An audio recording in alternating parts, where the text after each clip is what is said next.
Hi, can you hear me?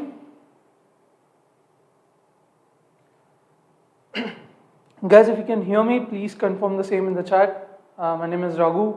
So Amit sir is off today, he's not here. So I'll be taking the Blitzkrieg session today. From next week, Amit sir will be back.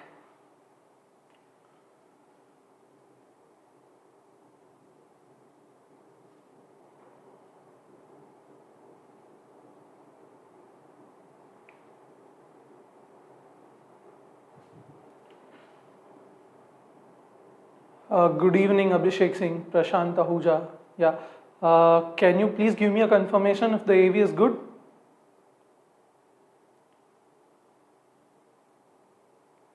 Hi, Harsh.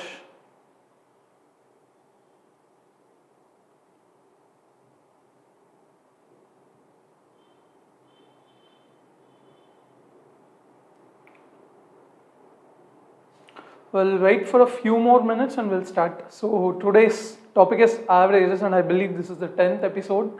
And typically averages is considered a very easy topic in CAT. So most of the questions that come in CAT are themselves easy. So the only thing that you should be careful about when it comes to averages is the language of the question. So you take enough number of mocks or you practice enough number of questions that are on CAT level in averages, you'll notice that there's not anything that is mathematically tougher. There's nothing that which is tough, something that you should learn from scratch or something like that.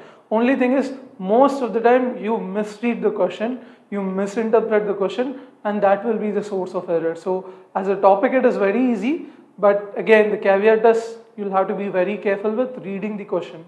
So be very careful. Sometimes the easiest questions are the least scored questions. So that could happen in one of these.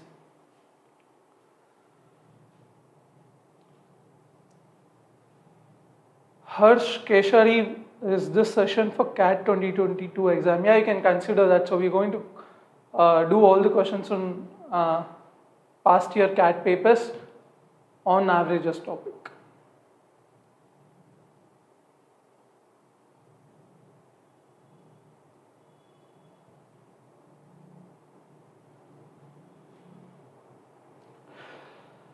Right, shall we start then?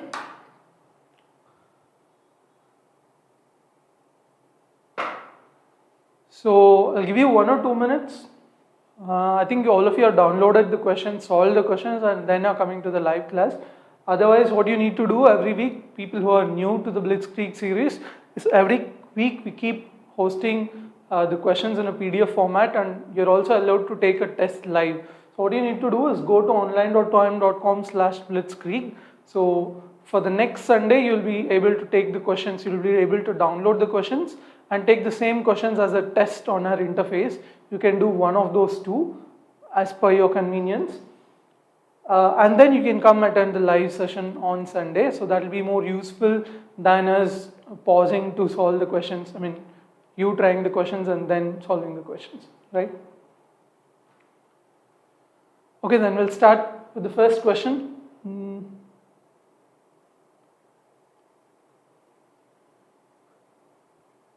Yeah. So anyways, 1 minute.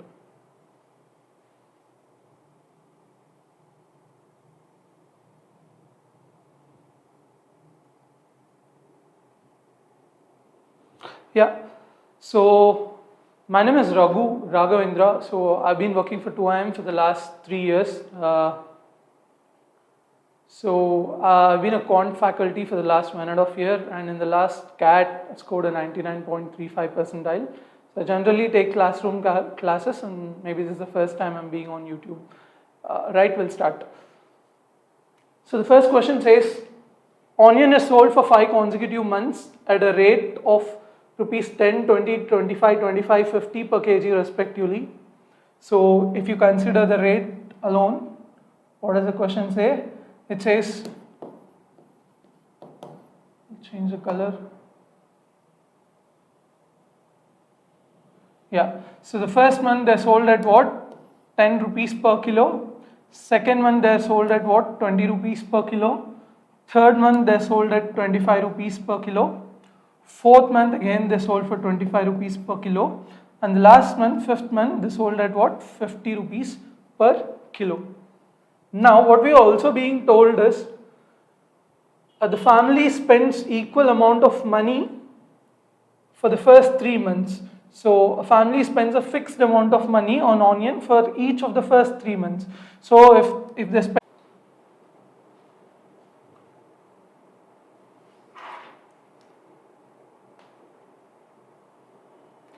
yeah, sorry guys, there was a little hiccup because the laptop was not powered.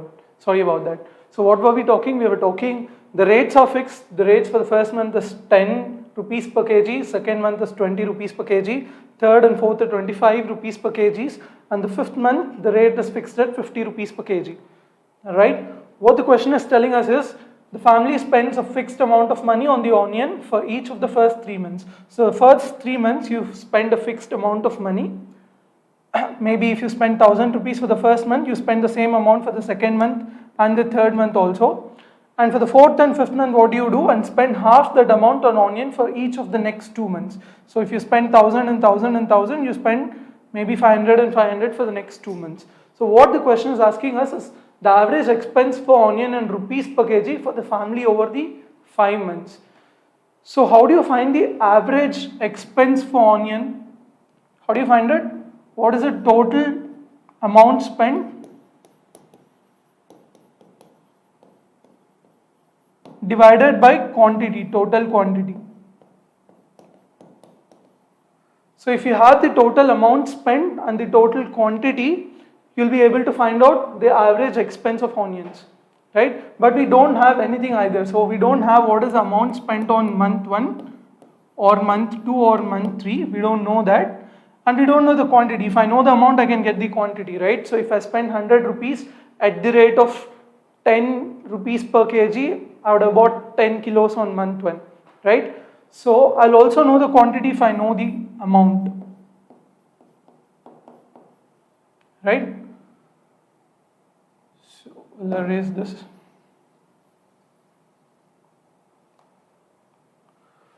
So in these cases, I'd like to do something. I'll assume some good number, okay, so that I will get the amounts for each of the months and also I'll get the quantity, right? So I'll tell you, you can do it without assuming any numbers also. We'll talk about that later. So I'll pick a number. Maybe I'll pick a number which is very good to deal with, maybe 100, okay? So if the first month you're dealing with amount 100, that is if the amount spent on month 1 is 100, month 2 and month 3 also you'll end up spending 100 rupees. So month 2 and month 3 also you spend 100 rupees. So month 4 and month 5 you spend half of it, which is 50 and 50, right? Now if this is the amount spent per month, look at the first month you're spending 100 rupees and the cost is what? 10 rupees per kilo. So how many kilos of onions would you purchase in the first month? 100 divided by 10 kgs. Similarly, the second month you'll spend what? 100 divided by 20, which is 5 kilograms. 100 divided by 25, 4 kilograms. 50 divided by 25, 2 kilograms. 50 divided by 50, 1 kilogram. So I know what is the total amount spent now. What is the total amount spent? 100 plus 100 plus 100 plus 50 plus 50, which is 300 plus 200, sorry, 300 plus 100, 400. So the total amount spent is how much? So the total amount spent is 400 rupees. And how many kilograms did I end up purchasing? I ended up purchasing 100 plus 5, 15, 19, 20, 22. So 22. Now, how do I do this? So this is the same as 200 divided by 11. I'm very happy that the denominator is 11. I think most of you who have dealt with percentages, you know, 1 by 11 is a very special number. So it's a ratio that is better off you remembering it. So 1 by 11 is 0.9, 0.09.090909.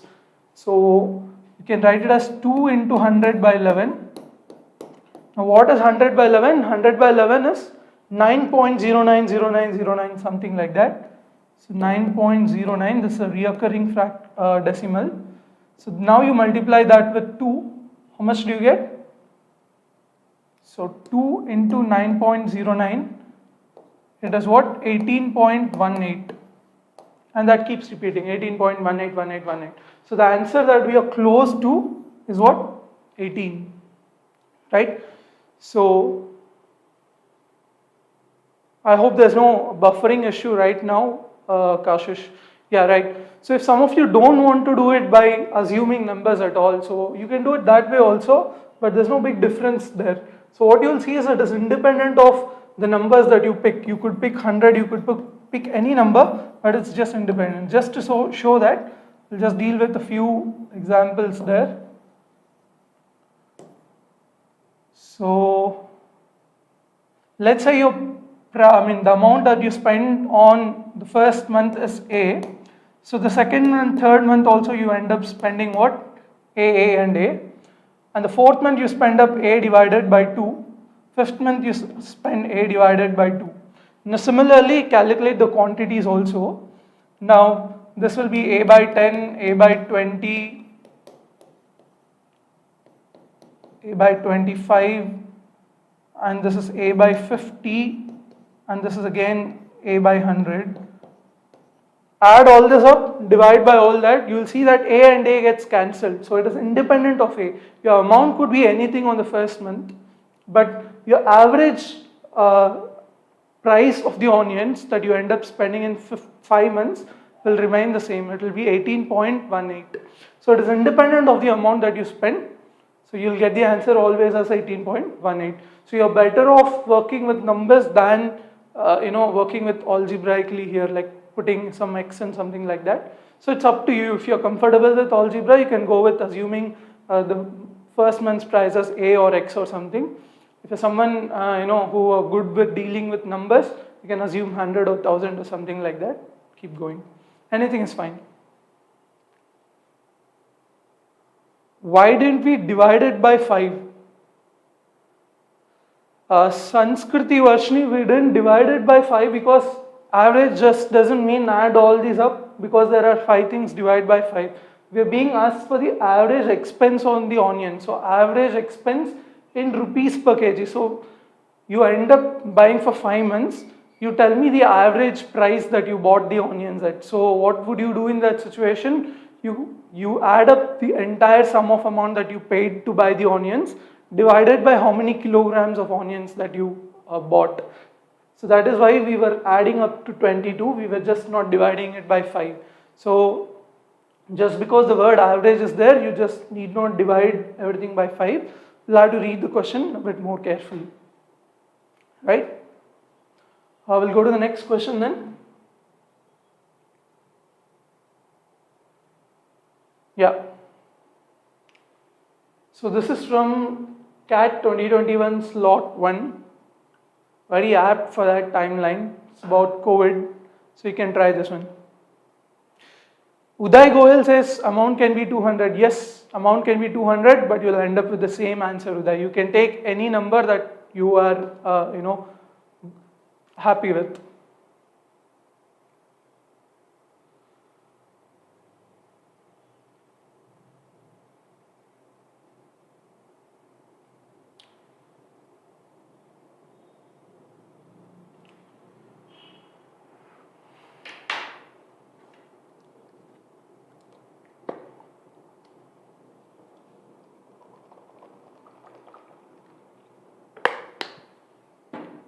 Yeah, just solve this question and we'll tackle it.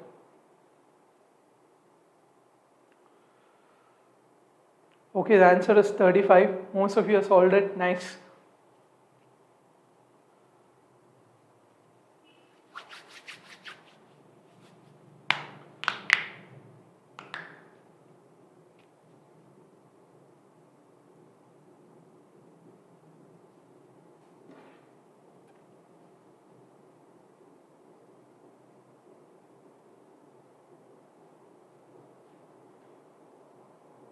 Okay, shall we start? Suppose hospital A admitted 21 less COVID infected patients than hospital B.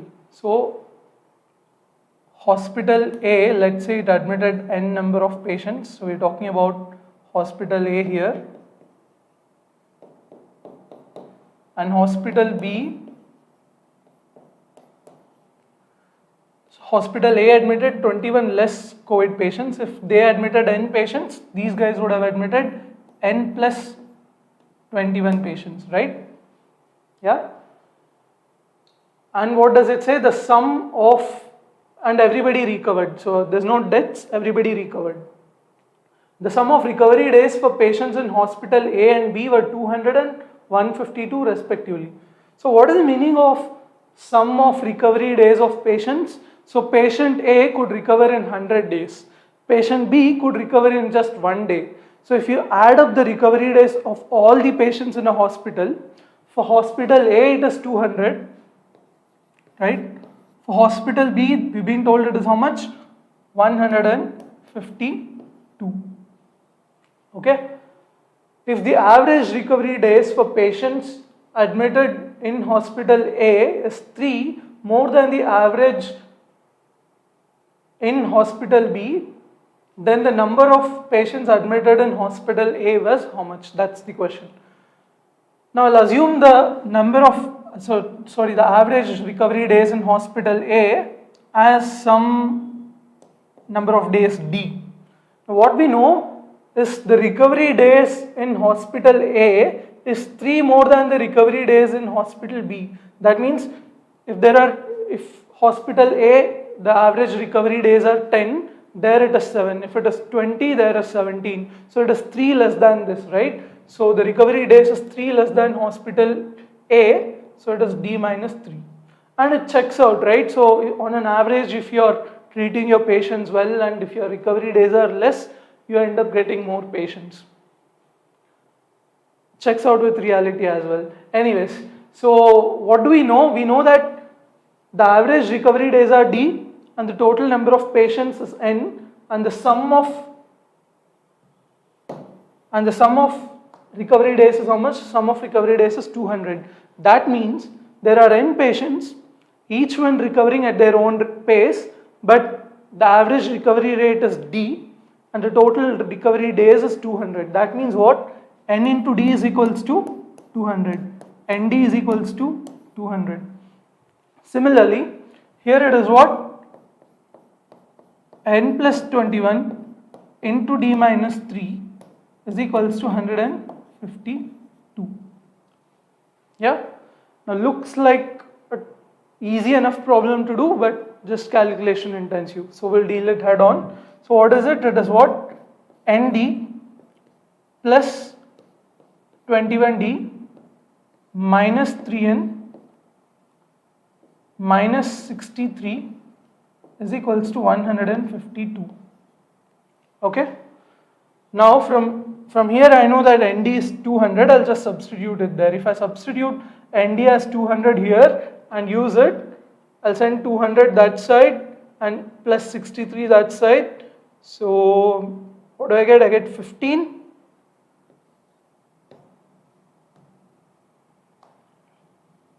So I get 21D minus 3N is equals to 15. Or in other words, what am I getting from here? I'm getting 7D minus N is equals to 5. I know that ND is equals to 200. I know 7D minus N is equals to 5. Now first of all, in these questions, right, always pick your variables based on what is being asked. So what are we being asked? We are being asked the number of patients admitted in hospital A. So B wise, start with some variable for that value. So pick N. Don't choose this as N and choose this as N minus 21. So what? N plus 21. So what happens is, if you choose the number of patients in hospital B as some M, so number of patients in hospital A will be M minus 21. So you end up solving for M, you will forget putting that minus 21 at the later part. So always be wise, based on the question, pick your variables. And again here, once I have these two equations, I'll solve for N. That means I'll have to eliminate d. So I'll write d in terms of n. So what is d in terms of n? D is equals to n plus 5 divided by 7. D is equals to n plus 5 divided by 7. So d is n plus 5 divided by 7. So I'll write it as n plus 5 divided by 7. I can always send to the other side. That is 1400. So it is what? N square plus 5n is equals to 1400. Now it's simple from here. If you solve the quadratic equation, you will get the value of n, and that will be the answer. Okay, it's just solving quadratic equation from here. In CAT, the biggest skill that you have to pick is not, solving equations per se. Like, it's not calculation intensity that is checked. It is simply can you frame these equations from the question. That is what is tested. So if you can frame these equations and cleanly end up to an equation, it's just a matter of calculating the answer from there. It's not at all difficult. So 1400, I usually use splitting the terms method. You can choose anything that you want, you're comfortable with. So 140 is 70 into 2, 70 is 35 into 4. 35 into 4 is 140. If I put another 0, it is 1400. And this also checks out with the difference being 5, right? So I can rewrite the same equation as what? N square plus 40n minus 35n minus 1400 is equals to 0. So n common, n plus 40 minus 35, the same here, n plus 40 is equals to 0. So n can either be a positive 35 or n can be a negative 40. But number of patients cannot be negative, it should be positive.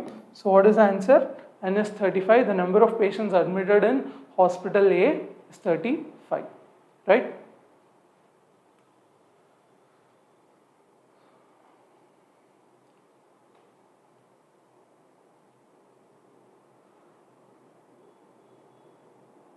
So equanimity, can we assume 79 and 100? For which question are you talking about? The first question or the second question?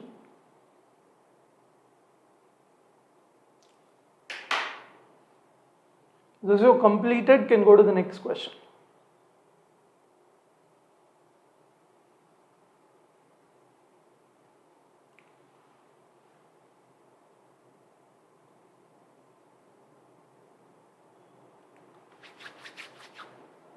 So we'll take 2 minutes and solve this question. This is interesting, straightforward, you can knock it off.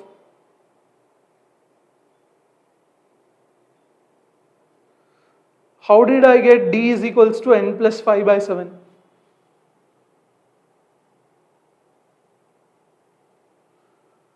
So we're being told these are the stats for hospital B, right? So hospital B, there are n plus 21 patients.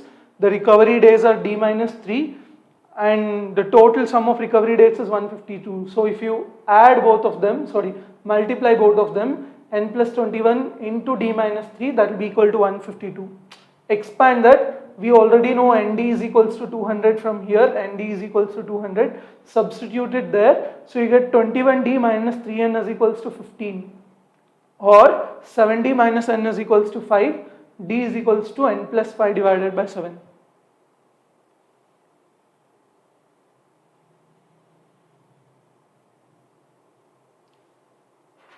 Nice, already got answers. This question we didn't assume any values, right? 79 and 100. Anyways.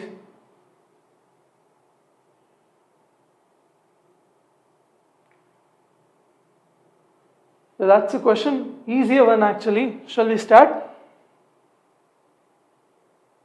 Yeah, totally 20 matches. They're just asking for, this is important, the number of matches he has played is. So you should be very sure whether they're asking the total number of matches played or the matches before and after, right?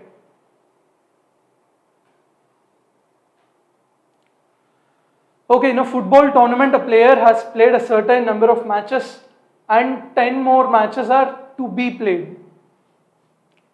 So let us say he has played n matches, okay, and there are 10 matches to be played, right? If he scores a total of 1 goal over the next 10 matches, so if he scores 1 goal in the next 10 matches, his overall average will be 0.15 goals per match. So his average will be what? 0.15. So let's just assume that he scored X goals in the first n matches. He scored what? X goals in the first n matches, right? So the total number of goals he scored will be how much? Overall will be X plus 1, and the total number of matches he would have played is what? N plus 10. We're being told that this average is 0.15, okay? Right? And this stays fixed. In the second case, what? Suppose he played the same number of goals in the first n matches. On the other hand, if he scores a total of 2 goals over the next 10 matches, instead of 1 goal, if he had scored 2 goals over the next 10 matches, his total average will be what? 0.2 goals per match. That means what? The total number of goals is again X plus 2 divided by the number of matches doesn't change, which is n plus 10, and this we're being told is 0.2, right?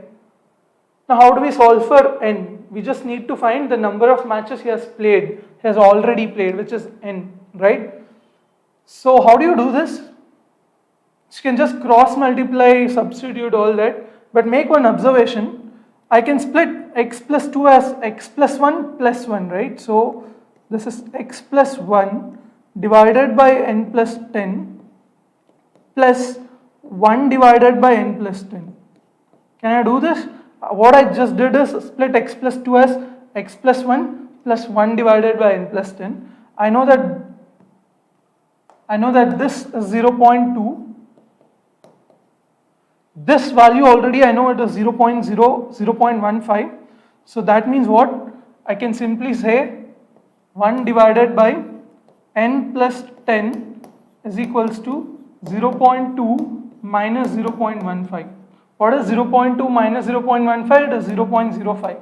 What is special about 0.05? It is the decimal version of 5%. So 5% can be written as 0.05, or 5% is 1 by 20.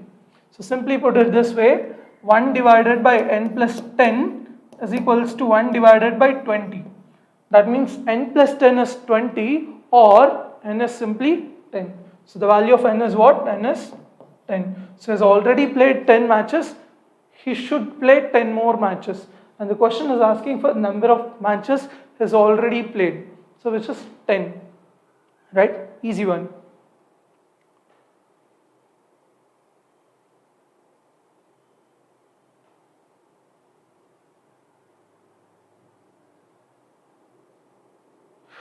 Yeah, McLean says we can just take the ratio of increase, no need to form an equation. Definitely, you can do that. If you're comfortable with that, you can do that. The way you do that is explained already. There's an increase in average of 0.05 for 1 goal. Cool. We'll move on to the next question.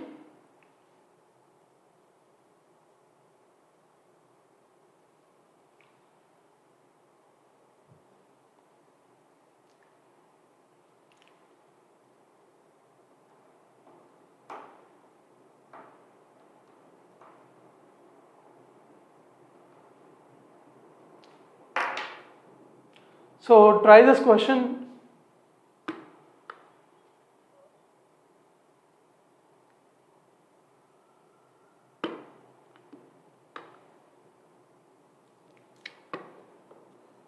Not tough again, very easy question.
So it says the arithmetic mean, we'll start. The arithmetic mean of scores of 25 students in an examination is 50. So what is the total score, sum of scores? If the mean is 50 and there are 25 students, so the total score will be how much? Total score will be 25 into 50. 25 into 5 is 125 and a 0. So 1250, that's the total score, right? Now what are we being told? We are being told that out of the 25 students, the top 5 students have the same score. So these people are toppers, 1, 2, 3, 4, 5. They have the same score. And among, so these are 5 people, total we have 25 people, these are 5. And among the rest 20, what is happening? The lowest score is 30. So 5 of the students top the examination with the same score. If the scores of the other students are distinct integers, with lowest being 30, so the lowest score is 30, and then we have distinct integers as the scores, right? Then the maximum possible score of the toppers is. Now remember one thing, if the maximum, they're asking for the maximum possible value of the topper score, right? If a topper should have maximum score, the sum of all the toppers should also be very high. If this sum should be very high, this sum should be as low as possible, right? The sum of the students who are not toppers should be as low as possible, so that the topper's sum will be as high as possible, and thereby the topper's score is as high as possible, right? So that is what we'll try to do. So as a mechanism, what we are trying to do now is try to decrease the sum of scores of the other 20 students. Now how do we do that? What is the second smallest score possible? This guy could have scored 35, 32, anything, but what is it? Can he score 30 again? No, because they should be distinct. Can he score 30.5 marks? No. What is the smallest score that he can score? It is 31. So you keep the minimum score for each of the student. What is the minimum score the second person can take? What is the minimum score the third person can take? So on and so forth. You will end up building a case where the sum of these students is as minimum as possible. So individually decreasing their scores to the lowest point is the same as decreasing the sum of scores to the lowest point. So that is what we'll try to do. We'll try to put these scores as low as possible. The least possible score for the second person is 31. Similarly, for the next person it will be what? It will be 32. And now you maybe caught the wind of it. Next one will be 33, 4, so on and so forth. And I have 20 people. What will be the score of the last person if I have to keep the sum as low as possible? There are 20 people. 30 plus 20 is 60. Am I right in writing 60 there? So most of us do this mistake. If the tops, if leftmost score, the least score is 30 and there are 20 people, does that mean the maximum score of these 20 people, maximum score in these 20 people is 60? No, it's just adding 1, 1, 1, 1. 30 is very much part of these 20 people. So this would be what? This will not be 60, that will be 59. So this is 59. Now if you see, calculating the sum is very easy. Why? This is in an arithmetic progression. So if this is 30, 31, 32, the first term is 30 and the common difference is D. What will you do if you have to find the sum of all these scores? Just take the average of the first and last score, multiply with the number of scores, right? So the least sum possible for these 20 people is how much? 20 into the average of the first score and the last score, which is what? 30 plus 59 divided by 2. 2 goes with 10. What is 30 plus 59? Sorry, this is not even 59, that's 49. My bad. It's not even 59, it's 49. 30 plus 19 is 49, not 59. So what is 30 plus 49? 79. So the total sum will be how much? The total sum is 79 into 10, 790. So the minimum possible sum of these 20 students is how much? 790. 90. If this is 790, what will be the sum of the scores of the top 5 students? It is 1250 minus 780. It is similar to finding what is 1250 minus 800, 450 plus 10, 460. So the sum of the scores of these people, of the 5 toppers, will be 460. What is the score of each topper? Simple. They all scored equally. So x plus x plus x 5 times 5x is 460, or the topper score is simply 460 divided by 5, which is 80 plus 12, 92. So the topper score, the maximum score that the topper can score is 92, which is what the question is asking, right?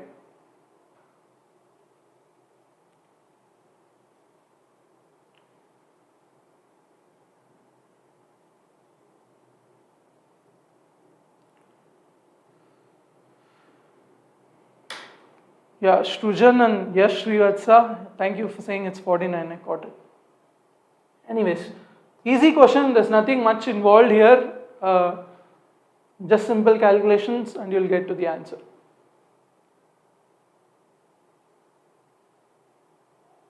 Yeah, try this question everybody.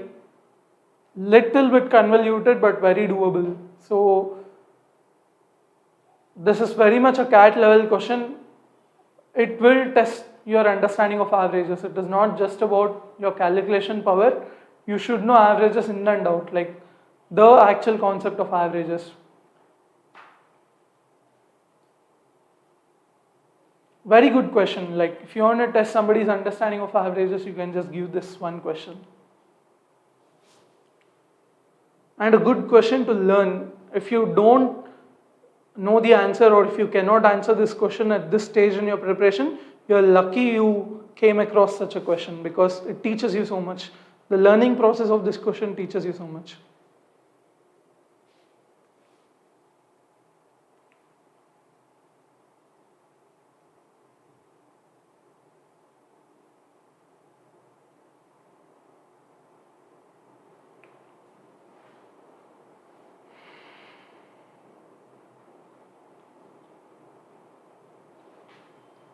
Yeah, if you have any answers, please post in the chat box.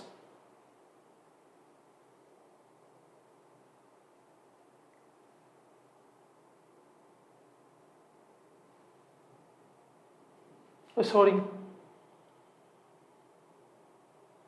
sorry guys, this is a question. I'm really sorry. Oh, sorry. Really sorry. This is not the question I was praising. This is not the question that I was praising again. Really sorry.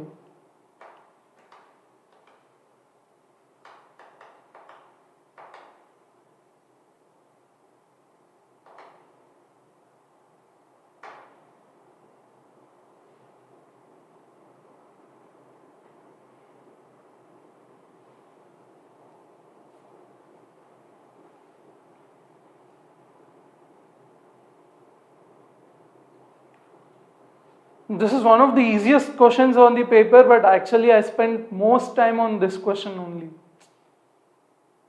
You will see why.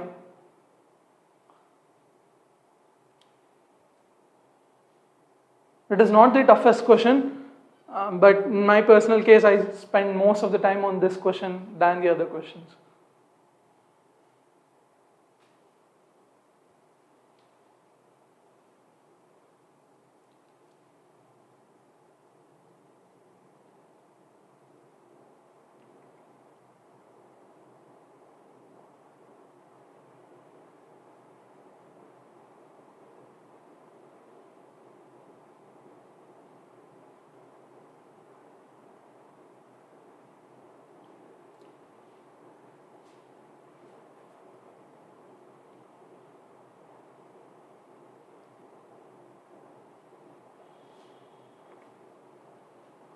Yeah, let's solve the question.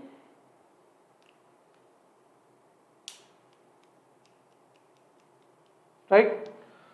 So let A, B and C be three positive integers such that the sum of A and the mean of B and C. First of all, what is the mean of B and C? It is just B plus C divided by 2. the sum of A and the mean of B and C is given to be 5. And it goes on to say, in addition, the sum of B and the mean of A and C is 7. The sum of B and the mean of A and C, so A plus C divided by 2, 2 divided by 2 is equals to 7. So B plus mean of A and C is 7. So I just don't want the denominator in this case. I'll just rephrase these equations. So what do I get? I get what? 2A plus B plus C is equals to 10. Similarly here I get what? A plus 2B plus C is equals to 14. Yeah? We just have to find A plus B value. The sum of A and B is being asked. So you can do it in, you can either find the value of A plus B as a whole, or you can find A value, B value and C value individually and then calculate A and B, A plus B. But the thing is, there are only 2 equations and there are 3 unknowns. You will never be able to find out each value on its own. You can't find A, B, C just using 2 equations, individual values of A, B and C using 2 equations. At the periphery it looks like that, but there's a hint in the question, right? So the first thing that I would consider doing is what? Subtract these 2. So I get what? A and A gets cancelled, B minus B is 1B. So if you subtract 14 minus 10, this equation minus the second minus first, you end up getting B minus A is equals to 4. B minus A is equals to 4. I'll substitute B minus A is equals to 4 in this one. Like, I just don't want any B's. I want the entire equation in terms of A. So B is equals to 4 plus A. I'll substitute it there. And what do I get? I get what? 3A plus 4 plus C is equals to 10. I can send the 4 that side. Or I end up getting what? I end up getting 3A plus C is equals to 6. 3A plus C is equals to 6. Now you can put this equation in the second one, this one in second one, try to solve, you end up wasting a lot of time, but you'll never be able to get A plus B just like that. Whenever that happens in an examination for you, you feel like the given information is not sufficient. Please go back, read the question again. Now the question says, A, B, C are what? 3 positive integers. Most of the time what we do is, we neglect this caveats when we read the question for the first time. Ask yourself, when you read the question for the first time, did you give importance to this point at all? Most of you would not have given. You would have just returned this equation fast and just tried to solve it. But how important is that caveat is, without that you will not be able to solve. This equation, look at that, 3A plus C is equals to 6. And A, C are what? Positive integers. A, B, C are all positive integers. What is the maximum value A can take? If A is equals to 2, this becomes 6. 6 plus C is equals to 0. If it is greater than 2, let us say A is equals to 3 or something like that, this part 3A will be greater than 6, C has to be negative. So the maximum value of A cannot be above 2. So A cannot take any value above 2. Can it take value equal to 2? Can A take a value equal to 2? If A is equals to 2, this equation becomes 6 plus C is equals to 0. That means C is equals to 0. C is equals to 0. Is 0 a positive integer? No, 0 is neither positive nor negative. Very important. 0 is neither positive nor negative. 0 is even. 0 is definitely even, but it is neither positive nor negative. So it cannot take the value 2 also. It can take the value 1. So when A is equals to 1, what happens? This becomes 3 plus C is equals to 6. So if I put A is equals to 1, 3 plus C is equals to 6, that means the value of C is equals to 3, right? Can A go below 1? Can A take a value which is below 1? Can A take 0? No, it cannot take 0 because 0 is not a positive integer. Any value below that is negative, it is not positive. So A can take only one value which is 1, A is equals to 1. Now if I know that A can take a single value, I can find the single value of C. If I know the value of A, I'll substitute back here. B is equals to 4 plus A, 4 plus 1. So B is equals to 5. Once I fix this, it is very easy. What are they asking for? The sum of A and B. So A plus B is equals to 1 plus 5, 6. 6 is the answer. Right? Simple, good question. Yash Srivatsava says going through options. Yeah, you could go by options, but actually you can solve the question. So what I'm trying to say is, whenever you're stuck in the question and you can't move forward, most of the times there is something really important underlying in the phrasing of the question. So look for those things.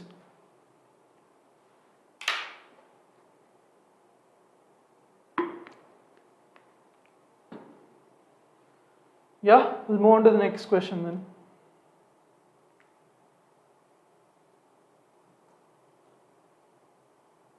Yeah, this was a question I was praising a lot. Very good question. Try this out.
Here, try this question and then we'll start.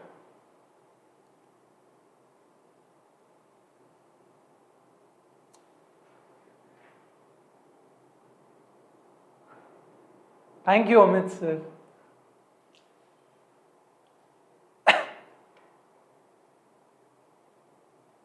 So we already have answers from Modern Men. It says 4 and Dinesh Kumar says it's 5.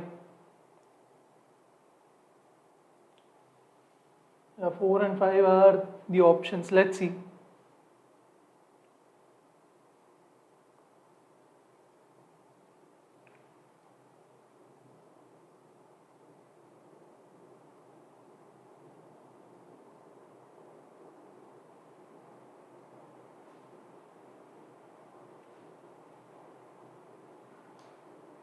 Yeah, we'll start solving this one. Beautiful question. So what does it say? In a group of 10 students, the mean of the lowest 9 scores is 42. So let us say you have 10 people. What does it say?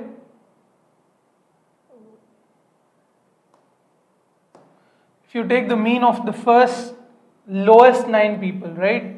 You leave the 10th person alone. You take the mean of the lowest 9 people. That mean is how much? 42. Right? On the other hand, it goes on to say, for the entire group of, okay, while the mean of the highest 9 scores is 47. So you have the same 10 people, but this time you leave the least scorer, the person who scored the least, and take the average of the top 10 students. What is the average of the top 10 students? The average of the top 10 students is 47, right? For the entire group of 10 students, the maximum possible mean exceeds the minimum possible by how much? So what are they asking you to do? Calculate the maximum possible mean, calculate the minimum possible mean for all the 10 students, and then what is the difference? That is what you're being asked. How will you do it?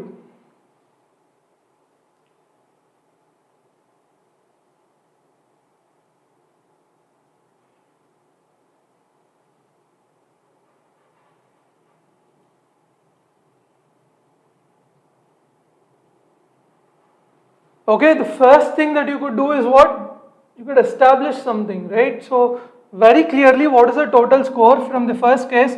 Sorry, I'll just change the ink. The total score from the first case is 42 into 9 because 42 is the average of the least 9 scorers plus the highest score. 42 into 9 plus the highest score. From the second case, what do you know? The total score is what? The total score is 47 into 9. The average of the top 9 students is 47. Their sum will be 49 into 7 plus the least score, L. Right? Now, both of them are the same. That's the total score basically. So, what is it? 42 into 9 plus the highest score is equals to 47 into 9 plus the least score.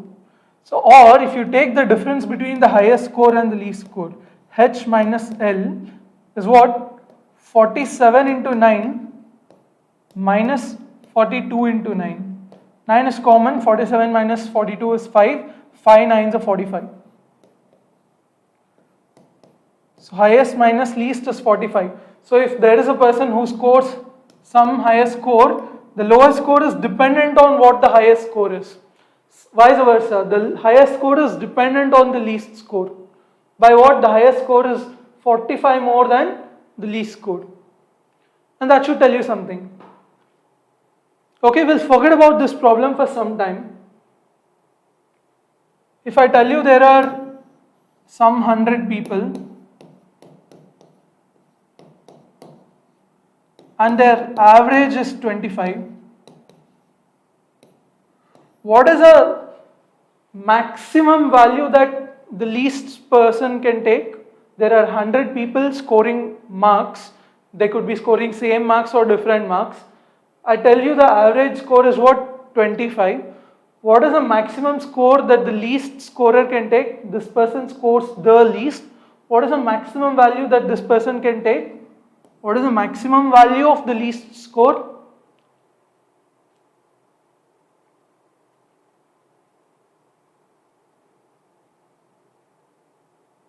Imagine if the least score was anything greater than 25, let's say 25.01, okay? All the 100 scores should be greater than 25. All the 100 scores should be greater than 25. Now what happens if all the scores are greater than 25? Your average should also be greater than 25. Yeah? So it cannot be any number greater than 25. Can it be equal to 25? Yeah, it can be equal to 25, but in that case, all the scores should be 25. So, in the middle if I fix this at 25, in the middle there is some score which is 26, the remaining scores should be greater than 26, right? So, you increase somewhere in the middle, the rest of the things on the left will also increase and your average will end up being greater than 25. So, the sum will be greater than 2500 and you will not satisfy this condition. So if the maximum value that the least number can take is 25 and that is possible when everybody takes 25, even this guy takes 25. Everybody takes 25, even the highest person takes 25, the least person also takes 25 and that is the maximum value that the least person can take. The least value that the least person can take could be anything, like it could be 0, it could be 2, it could be 3. If you fix it that it is a positive number, it is at 0, otherwise it can keep on going. If you allow negative numbers, it can go till minus infinity because you can adjust with the remaining scores. The average you can adjust with remaining scores. What I am trying to say is, when you are given a particular average, the maximum value that the least person can take is equal to the average, right? Is equal to the average. Now similarly, we'll look at another situation wherein you have the highest, same condition, there are 100 people and the average score is 25 and I have a person who is scoring the maximum value here, the highest scorer. What is the minimum value that this highest scorer can take? What is the minimum value that this high scorer can take?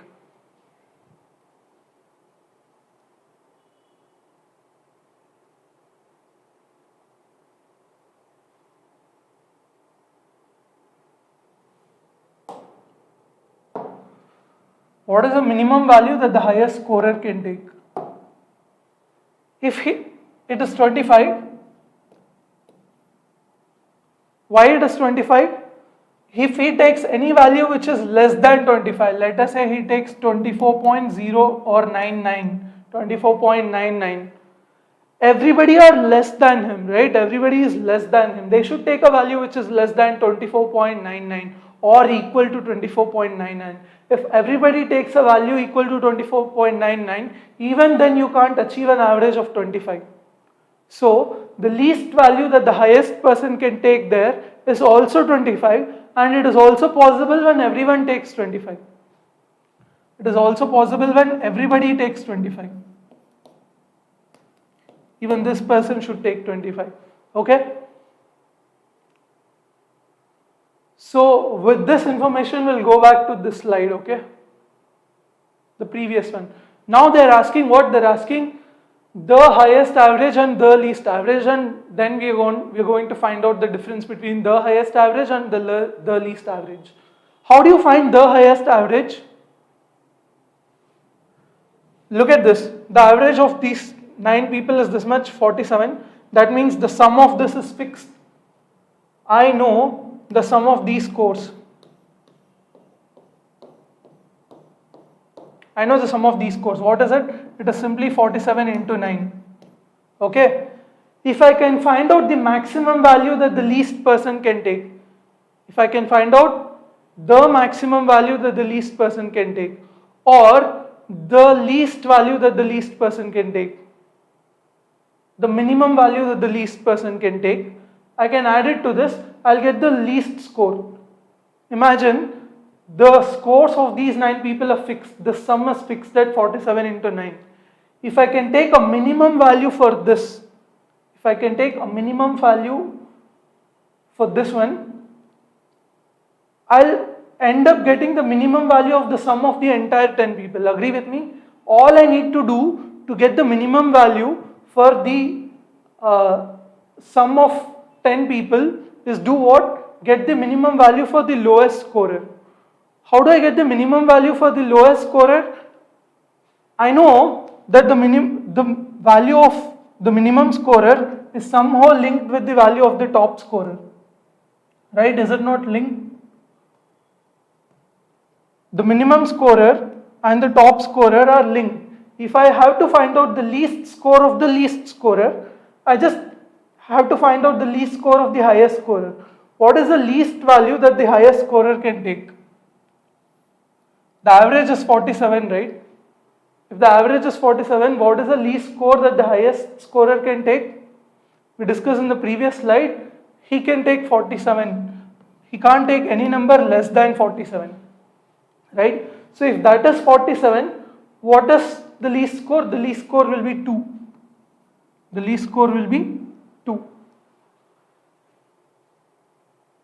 Cool? Everybody understood this?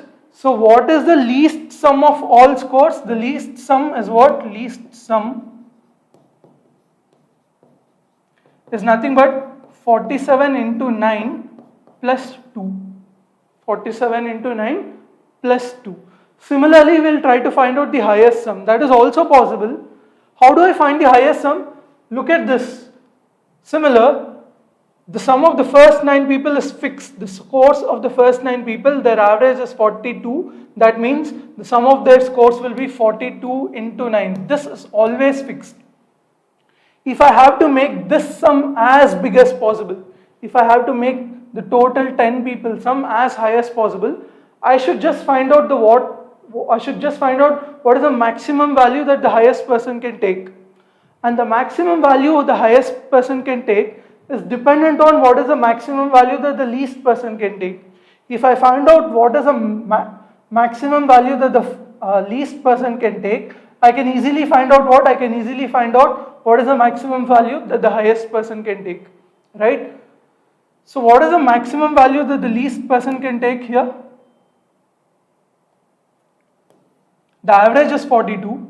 The maximum value that the lowest person can take is only 42. He can't take any value greater than that. So the maximum value is itself 42. And in this case, what is the value of h? H is 45 greater than this. So he'll end up being what? 87, sorry. 42 plus 45 is 87. So this is 87. So what is the maximum score possible now? Maximum sum is what? 42 into 9 plus 87. That's the maximum sum possible. Now I know what's the minimum sum possible and the maximum sum possible. I can as well find out the averages. What is the maximum average possible? This divided by 10. What is the least average possible? This divided by 10. I just have to subtract. Instead, I can be smart and subtract the sums and then divide by 10. You're understanding, right? So the least average will be the least sum divided by 10 and the maximum average will be maximum sum divided by 10. I just have to subtract those two values later. But instead what I can do is subtract these two values now, divide by 10. Right? So we'll do that. What is the maximum sum? Maximum sum is 42 into 9 plus 87 minus 47 into 9 plus 2, or this is again in a bracket. Be very careful. So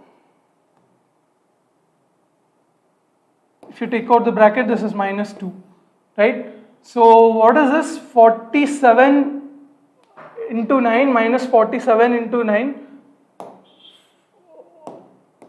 42 into 9 minus 47 into 9. 9 is common here. 42 minus 47 is minus 5, a negative 5, right?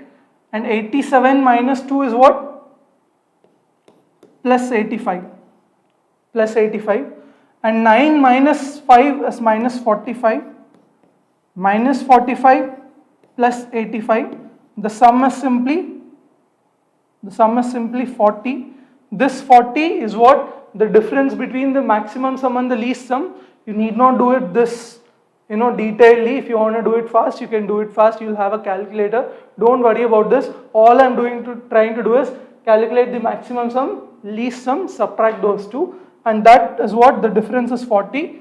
So the average will be what? 40 divided by 10, which is 4. Clear?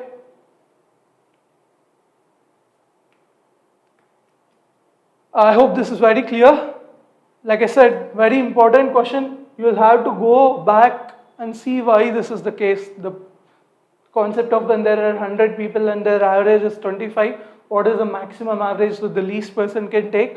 What is the least average that the maximum person can take? Go through this slide, and then this problem will be very easy, right?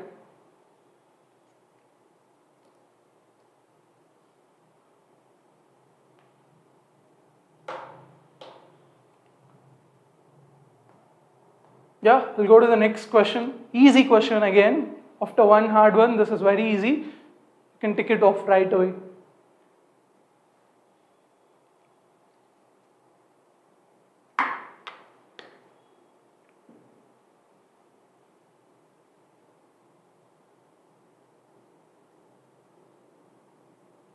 Rishabh Raj will repeat that question if you want later, okay? We'll just finish all the questions and come back to the 6th question.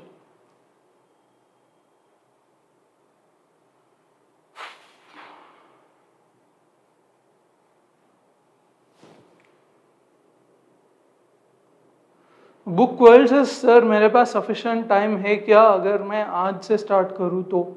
It depends on how intense you are starting from today. If you are starting with a greater intensity, it is completely possible. It's what, like 3 months to CAT? Very much possible, but you'll have to put your heart in.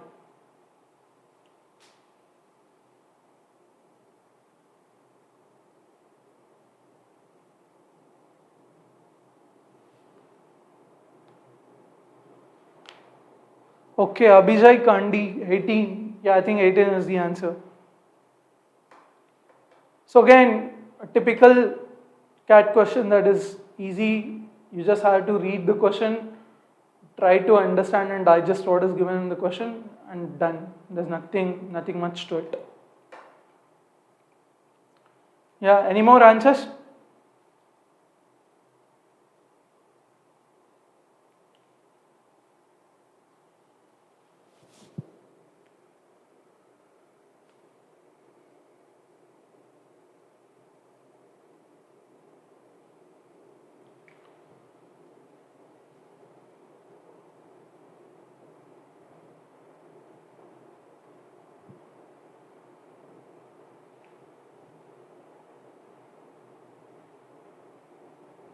We'll start then.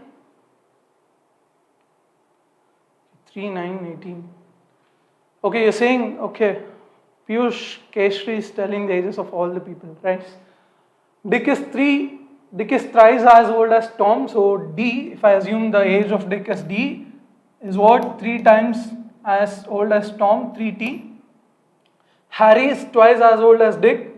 Harry is twice as old as Dick. If Dick's age is 1 year less than the average age of all three, what is the average age of all three? Dick plus Tom plus Harry divided by 3, that's the average age. What we are being told is Dick's age is 1 year less than the average age. So Dick is equals to the average age minus 1. Okay. Now the first thing that I'll do is convert everything into Dick, right? So I don't want to deal with Tom or Harry. I'll write everything in terms of D. So D is equals to D plus Tom is what? D by 3. Harry is directly 2D divided by 3 minus 1, right? So how will you solve this?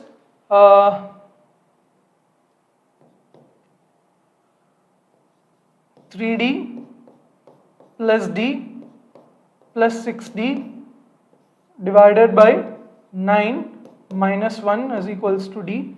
So what is that? 3D plus 4D is 10D. So D is equals to 10D divided by 9 minus 1, right? So what you can write this as what? 9D is equals to multiply 9 throughout 10D minus 9. 9 comes this side, 9D goes that side. D is equals to 9. Once I find D is equals to 9, they're asking what? Whose age? Harry's age. Harry is twice as old as Dick. So Harry's age will be 18 years. I'm doing it elaborately. You can do it faster. Like in CAT, most of you may not use a pen and pencil to solve this question, which is completely fine. Right?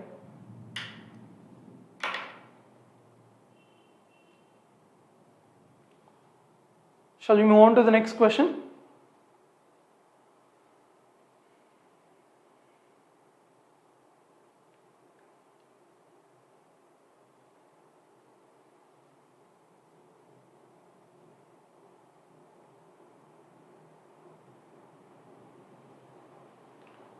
Yeah, we'll solve this one. It's from CAT 2020 slot 3. Again, a very doable question. Not tough at all.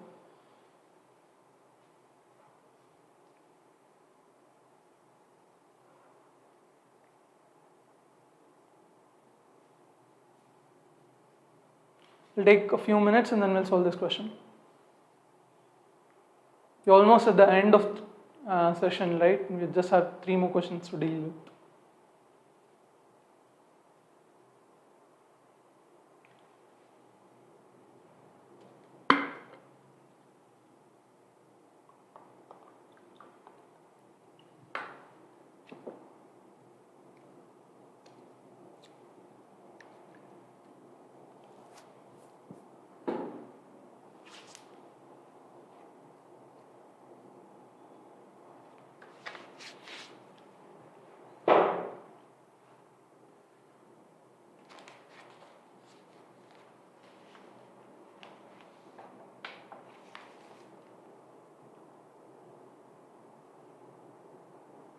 Yeah, we'll start.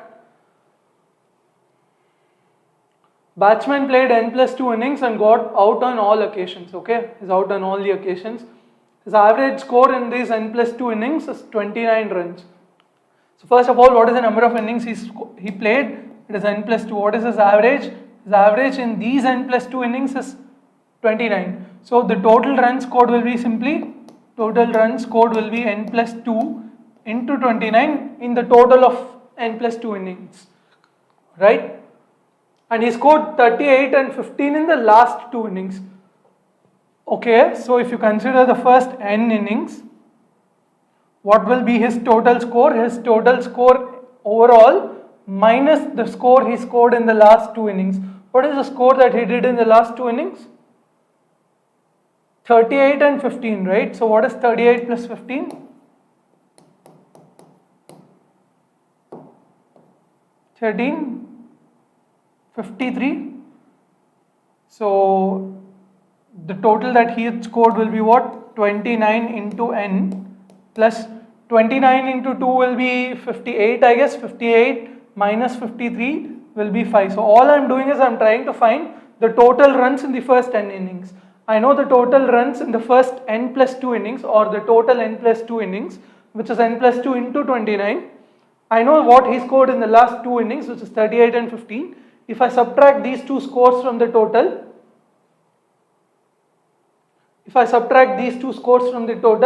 I end up getting the total score for the first n innings.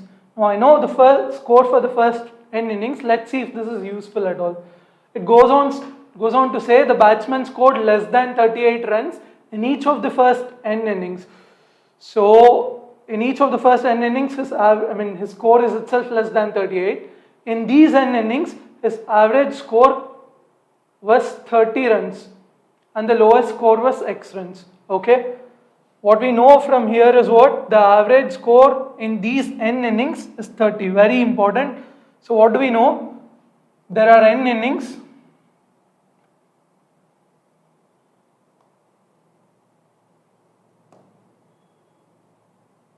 So there are n innings. The average is what? The average is 30. And the total is what? In these first n innings, it is what? 29 into n plus 5, right? 29 into n plus 5. How do you get? You can otherwise write the average is what? Total divided by n. So I'll write what? I'll just erase all this.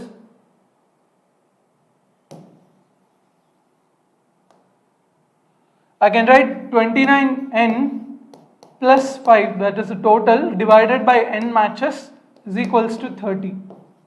Right? N gets cancelled, which is 29 plus 5 by n is equals to 30. Or simply 5 by n is equals to 1, or n is equals to 5. So now I know what is the value of n. He's played how many matches? 5 matches, right? And his total score will be 29 into 5 plus 5, or this is nothing but 30 into 5, which is 150. So I know he played first 5 matches. He played 5 matches, 1, 2, 3, 4 and 5. Totally in these 5 matches he scored 150 runs. Now the saying is what is the lowest score was x runs, right? His lowest score in the first n innings, that is the first 5 innings, is x. The smallest possible for x, smallest possible value for x is what we should find out.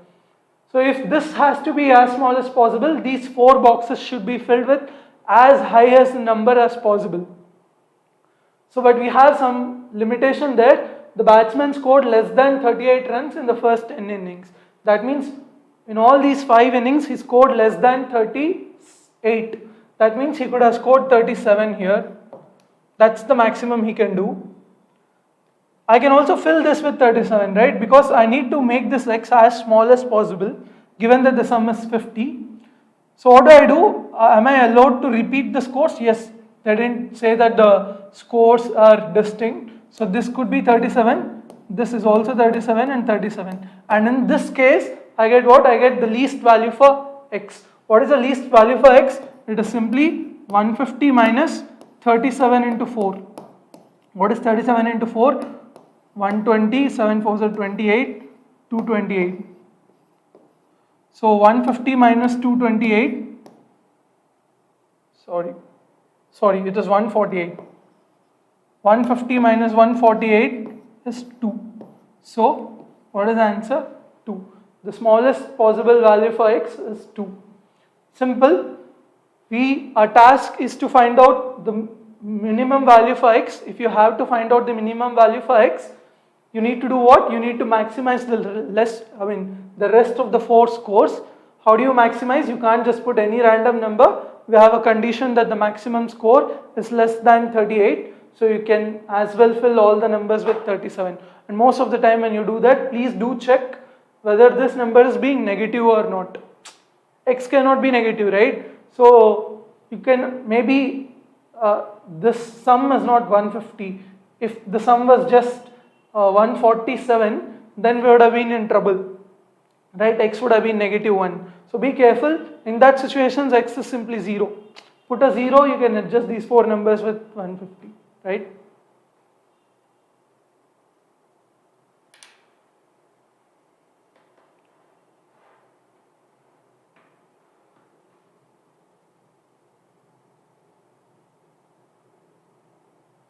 Yeah, 9th one.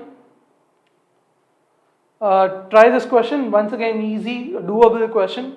It's from CAT 2019, slot 1. Very doable. Satun Dal says, no Surana sir today. No, he's off today. From next week, he'll be back.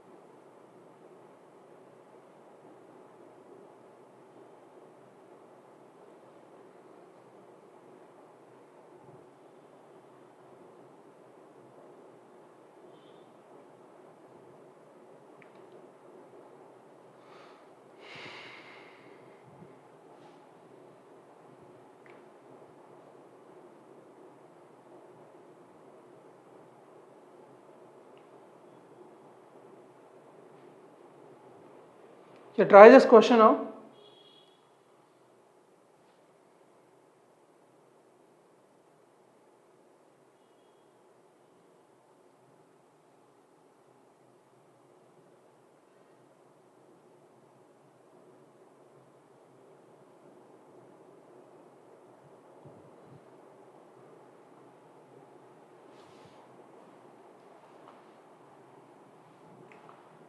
Okay, Ramesh and Gautam are among 22 students who write an examination. So total number of people in the institution could have been 22.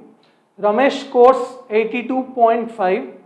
The average scores, so Ramesh score we know, might as well write it. So R is equals to 82.5. The average scores of 21 students other than Gautam is 62. So that means what? If you consider something as a total score, remove Gautam's score from it and find that average. How do you find the average? Total number of people is 22. From the total, you are removing Gautam's score. So you'll have to divide by what? You'll have to divide by 21. Because now Gautam is not there and there are only 21 students to consider. This value is 62. That is what they're saying. Or you can rewrite the total score of all the students. It is 62 into 21. Plus whatever score Gautam had. Simple, right? The average score of the 21 students, the average score of all the 22 students is one more than the average score of the 21 students other than Ramesh. Very important, very good statement. The average score of all the 22 students. What is the average score of all 22 students? The total score divided by 22. Now this they're telling is one more than the average score of the 21 students other than Ramesh. So you take the average score other than Ramesh. How do you do that? T minus 82.5 divided by 21, right? This is the average score of the 21 students other than Ramesh. We are being told that the average score of all the 22 students is one more than this. plus 1.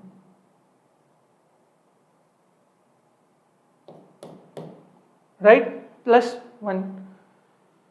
So you can find out the value of t directly from here and then we'll solve, right? So I'll just take space. T by 22 is equals to t minus 82.5, that becomes plus 21 divided by 21. Okay, now what is 82 minus 82.5 plus 21? I guess it is 61.5. So t minus 61.5 divided by 21 is equals to t divided by 22. Okay, now just cross multiply, or I'd like to do this generally after coming here. Just cross multiply, you'll get the value of t. All that I'm trying to do is the same. See, it is simply framing the equations. Once you frame the equation, you're done. So I'll write it as 21 divided by 22 is equals to t minus 61.5 divided by t. I don't like cross multiplying right away, so I'm just doing this. So this I know is 1 minus 61.5 divided by t. I know that. 21 by 22 I can write it as 1 minus 1 by 22. 1 minus 1 by 22. So I can write 1 by 22 is equals to 61.5 divided by t. Or in other words, what is the total score? Total score is equals to 22 into 61.5. Now 61.5 into 2 is what? 120 plus 3, 123. It is simply 11 into 123. What is 11 into 123? 123 and 123. It is 1353. So the total score is what? 1353. Now I am done with calculating the total score. I get the total score. I just have to find out what? I have to find out Gautam's score, which is very easy now. How do I calculate Gautam's score? I cross multiply 21 to 62. I get what? 1353 minus Gautam's score is equals to 62 into 21. Okay. Now first of all, 62 into 20 is 1240. I am adding a 62 on it. So this will be 1302. So what I am trying to say is,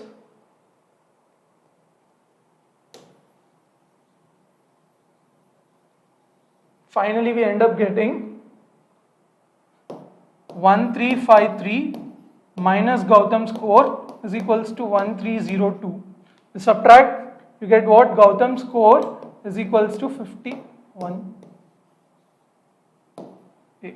Gautam's score is 51. So there's nothing difficult in it. You just frame the equation properly, you'll get the answer. 51, many of you got it.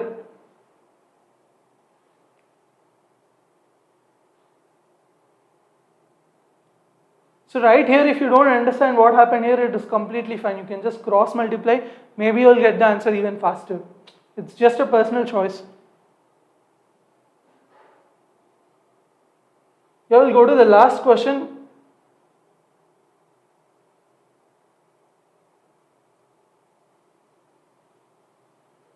Yeah, we should be able to complete this soon. Easy question.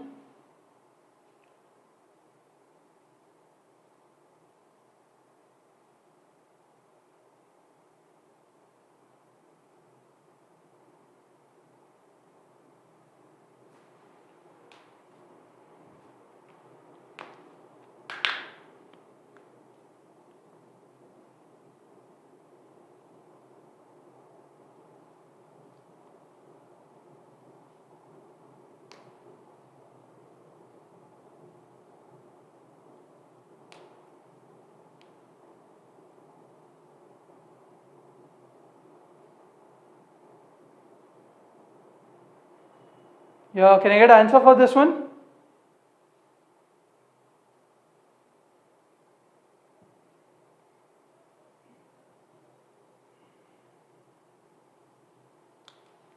We'll start. So there are 30 integers first of all, and their average is 5. What does that mean? It means the total is the total sum of all the scores or all the integers is 5 into 5 into 30, which is 150. The total is 150. Among these 30 integers, there are exactly 20 which do not exceed 5. So if you split these 30 integers into 20 integers and there are 10 integers, there are 20 integers which do not exceed 5. That means there are 10 integers which exceed 5. These exceed 5. What is the highest possible value of the average of these 20 integers? What is the highest average of these 20 integers is what we're being asked. Now, what is the maximum value any integer here can take? What is the maximum value any integer here can take? 5, right? Because these are numbers which can't exceed 5. These 20 numbers don't exceed 5. So all of them at max, they can all be 5.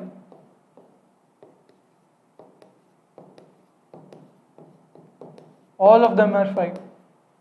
Right? I can simply tick the answer 5 and go, right? 5 is the wrong answer anyway. Why is it wrong?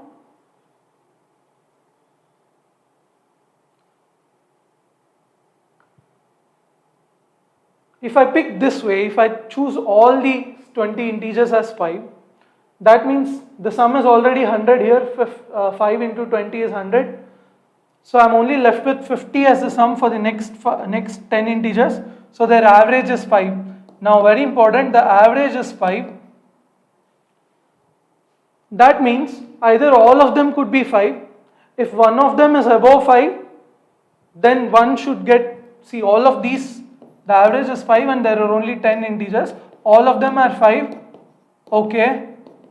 But that breaks the rule here. What does it break? There are only 20 integers that are less than or equal to 5. These 10 cannot come in their way. Okay. They all should be greater than 5. All cannot be greater than 5. Why? The average is itself 5. They can't be above 5. So that means these people should give something here. Like they should donate some part to these 10 integers so that the average of these guys increases and here it decreases. And mind you, these are all integers, right? These are all integers. Now how do I make these integers greater than 5? Just give them 1, 1 and 1 from here. So this will be 6.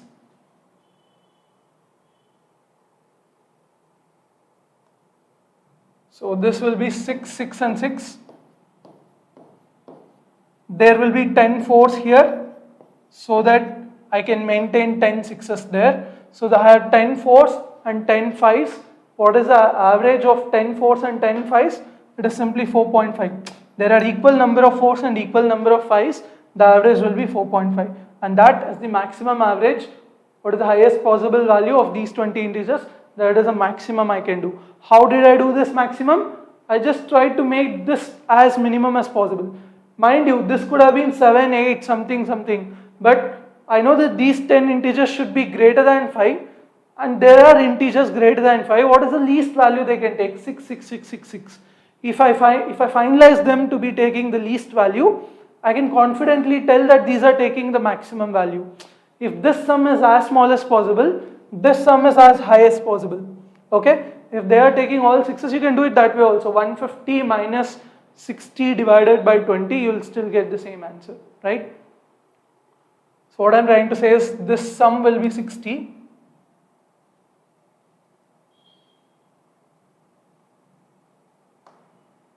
This sum will be 60. This sum will be 150 minus 60, which is 90. 90 divided by 20 is 4.5. Right? Maybe I over-explained the last problem. It is not so difficult. You can just give it a try and you'll be there. Right? Thank you so much. Thank you for staying so long on a Sunday, and happy Independence Day. Maybe hopefully we'll meet some other time. Thank you guys. Any doubts, you can stay back and ask.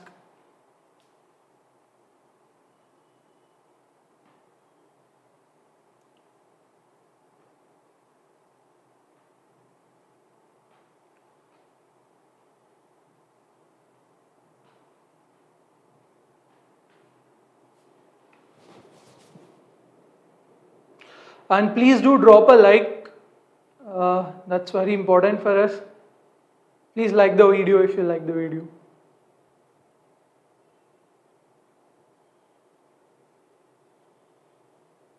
Yeah, bye guys.